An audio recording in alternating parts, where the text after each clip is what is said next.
বৈশাখের শেষ দিন বাড়ির গৃহদেবতা শ্রী শ্রী রাধাকান্ত দেবের বৈকালিক পূজা অর্চনা। এই সময় এই পুজোটা বিকেল বেলা হয়। এটা আমরা বরাবর দেখে আসছি, এটা আমাদের পারিবারিক রীতি।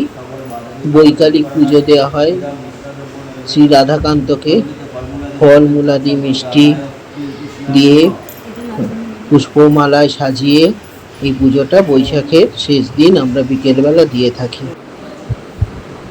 এই বৈশাখের সময় যেসব ফলমূলাদি পাওয়া যায় সেগুলোই বিশেষভাবে দেওয়া হয়। আম, তারপরে তালশাঁস, জামরু, লিচু, গোলাপজাম, বিভিন্ন ফলমূলাদি। তাছাড়া তো যা যা ফল টল পাওয়া যায়, মিষ্টি, মাখন, মিছরি, দই, শ্রী রাধাকৃষ্ণের পছন্দের মাখন, মিষ্টি, মিছরি, কাজু, কিশমিশ, আখরোট সব দিয়ে ঠাকুরকে পূজা অর্চনা করা হয়।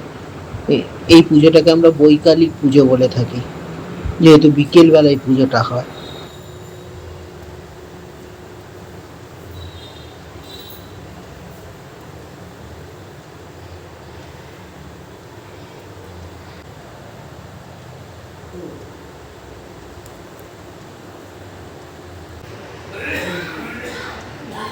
ओम नमः विष्णुभ्यो नमः। ओम नमः विष्णुभ्यो नमः। ओम नमः विष्णुभ्यो नमः। ओम पुष्प पुष्प महापुष्प तो पुष्प पुष्प धर्मवे पुष्प चापसिंह पुष्प स्वाहा।